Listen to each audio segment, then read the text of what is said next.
Ceasefire extended. Internal fractures in Iran deepen as pressure multiplies exponentially. President Donald Trump calls on Iran to halt the execution of 8 women amid negotiations. The Trump administration sets a 2-week deadline for Cuba to release political prisoners. Prior to the extension of the ceasefire, the sequence of events had already accelerated along a clearly defined escalation trajectory. Following the breakdown of the first round of talks in Islamabad, after Tehran refused to make concessions on its nuclear program, Washington rapidly shifted posture. Negotiations were set aside. Pressure was activated. On April 13th, U.S. Central Command, CENTCOM, initiated a full blockade of Iran's ports. Maritime routes across the Persian Gulf and the Gulf of Oman were placed under controlled status. Formally, freedom of navigation remained intact. Operationally, however, traffic flow began to constrict. Within days, tensions expanded into the Strait of Hormuz, the strategic choke point of global energy transit. Vessel traffic dropped sharply. Reports indicated that daily transits fell to minimal levels, while hundreds of ships became stranded across the region. At the same time, signals from Tehran grew increasingly inconsistent. Announcements of reopening the strait were issued, only to be reversed within less than 24 hours. This pattern points to the presence of multiple power centers operating with divergent priorities inside the Iranian system. On the political front, Washington continued to escalate pressure. Not only was the blockade maintained, but leverage was expanded across multiple domains, from economic and diplomatic channels to human rights. By the time the deadline approached, all elements were in position. Forces remained in a state of readiness. Economic pressure began generating measurable effects, and the adversary was drawn into a prolonged state of endurance. In that context, the decision to extend the ceasefire does not represent de-escalation. It represents the next phase of the campaign. Ceasefire extended. Internal fractures in Iran deepen as pressure multiplies exponentially. On Tuesday morning, April 21st, Donald Trump posted a brief but strategically loaded message on Truth Social. Iran has repeatedly violated the ceasefire agreement. According to him, just 1 day earlier, Iran had carried out actions that Washington classified as ceasefire violations, including opening fire on vessels in the Strait of Hormuz. Accompanying the accusation was an unambiguous warning. If Tehran refuses to accept U.S. conditions, airstrikes could be reinitiated, targeting critical infrastructure such as power plants and bridges. These statements do not exist in isolation. They are a direct continuation of a pressure sequence that had already been activated following the breakdown of negotiations, after Tehran refused to concede on its nuclear program. Washington's response was immediate, a transition from diplomacy to coercion.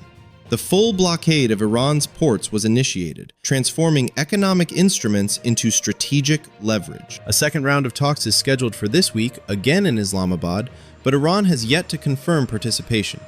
Meanwhile, Trump continues to execute a negotiate under deterrence framework, projecting that Iran will eventually return to the table while simultaneously warning of serious consequences if it does not. The planned deployment of senior figures such as J.D. Vance, Steve Witkoff, and Jared Kushner to Pakistan indicates that the diplomatic channel is being elevated, not to reduce pressure, but to capitalize on it. Just hours after publicly accusing Iran of violating the ceasefire and right up against the deadline, Donald Trump announced that the ceasefire would be extended. However, he emphasized that U.S. forces would continue the blockade of Iran and maintain full combat readiness. He wrote, "Due to the deep divisions within the Iranian government, which is not surprising, and at the request of Pakistan's Chief of Army Staff Asim Munir and Prime Minister Shehbaz Sharif, we have been asked to pause military operations against Iran until their leadership and representatives present a unified proposal. Accordingly, I have instructed the military to continue the blockade of Iran and maintain readiness across all other domains, while extending the ceasefire deadline until such a proposal is submitted and discussions are completed." If these statements reflect the surface level of the crisis, the underlying structure reveals a different logic. The decision to extend the ceasefire is not a step toward de-escalation, but a controlled pause within an ongoing campaign. In operational terms, Washington is decoupling two concepts that are typically linked: ceasefire and pressure reduction. Since the blockade was initiated on April 13th under the direction of United States Central Command, all vessels entering and exiting Iranian ports in the Persian Gulf and the Gulf of Oman have been placed under a controlled framework. Formally, the United States has not shut down freedom of navigation for routes unrelated to Iran. In practice, however, this control mechanism has effectively paralyzed maritime flow. Washington is therefore executing a different model of warfare, one that does not require continuous kinetic strikes, yet systematically constricts strategic flows, from trade and energy to market psychology. In this context, extending the ceasefire is not merely a pacing adjustment in operations. It is a deliberate extension of time to allow accumulated pressure to reach a breaking point. One of the most notable dynamics is not unfolding at sea, but in how Washington is framing its adversary. Donald Trump's repeated emphasis on deep fractures within Iran's leadership is not merely rhetorical messaging. It is part of the strategy. If the maritime blockade targets material flows, then amplifying internal divisions targets decision-making flows. In other words, the United States is not only attempting to restrict Iran's ports, it is working to slow and potentially paralyze the formation of a unified strategic position inside Tehran. In this context, Pakistan emerges as a critical intermediary node. Available signals indicate that Islamabad is not just a negotiation venue, but functions as a pressure regulation mechanism, preventing the conflict from crossing into full-scale escalation. Trump's reference to extending the ceasefire at Pakistan's request underscores that the process remains mediated, and that, in turn, points to a clear operational reality. The level of direct trust between Washington and Tehran remains extremely low. The gap between nominal status and operational reality is most visible in the Strait of Hormuz. On paper, this maritime corridor remains open. In practice, however, traffic has been nearly paralyzed. Only a handful of vessels transit daily, compared to dozens, often exceeding 100 before the conflict. Hundreds of ships and approximately 20,000 seafarers are now effectively stranded across the region. This means that even if missile exchanges are temporarily halted, the region's strategic circulation system, spanning energy flows, maritime insurance, and global supply chains, remains severely disrupted. If developments on the ground reflect the surface of the crisis, signals from Washington point to a deeper operational structure beneath. In a message released on the evening of April 21st, Eastern Time, Donald Trump offered a notable assessment of the Strait of Hormuz, one that goes beyond political rhetoric and instead reflects a sequenced strategic framework, where timing, economic pressure, and internal fragmentation within Iran are combined into a unified leverage mechanism. In that message, posted at approximately 8:36 p.m. Eastern Time, Trump stated explicitly that Iran does not genuinely intend to close the Strait of Hormuz, but rather seeks to keep it open to sustain roughly $500 million in daily revenue. He emphasized that Tehran's contradictory statements are primarily about saving face, while the United States continues to impose a comprehensive blockade. A critical detail lies in his reference to 4 days earlier, when Trump indicated that Iranian channels had reached out requesting the reopening of the strait. In real-time alignment, this corresponds to April 17, 2026, the moment when Iranian Foreign Minister Abbas Araghchi publicly declared the Strait of Hormuz fully open. However, within 24 hours, that position was reversed. According to analytical reporting, the Islamic Revolutionary Guard Corps, under the influence of figures such as Ahmad Vahidi, reasserted control and resumed military activity along the maritime corridor. This points to the existence of parallel power structures within Iran's system. On one side, a civilian diplomatic channel seeking economic relief. On the other, a military structure maintaining a confrontational posture. When Donald Trump referenced 4 days earlier, he was not merely marking time. He was highlighting a fracture in Tehran's decision-making chain. It is at this exact point that U.S. strategy takes shape. If the strait were reopened immediately, economic pressure would ease, allowing the military structure to retain control without making concessions. By contrast, sustaining the blockade forces the Iranian system to confront the real costs of its internal fragmentation. Economic pressure is the central variable. With approximately $500 million in daily revenue disrupted, Iran's financial system is placed under continuous strain. At the same time, storage capacity data indicates a buffer of roughly 20 million barrels against excess production of about 1.5 million barrels per day, creating a defined timeline before the system is forced to adjust output. Once storage thresholds are reached, shutting in oil wells is not merely a temporary measure.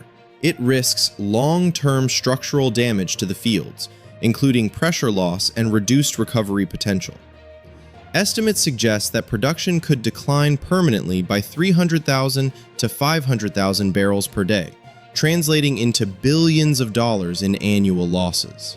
From Iran's side, the position of no negotiations under pressure reflects an increasingly visible paradox. Tehran requires a diplomatic off-ramp to alleviate mounting economic and military strain.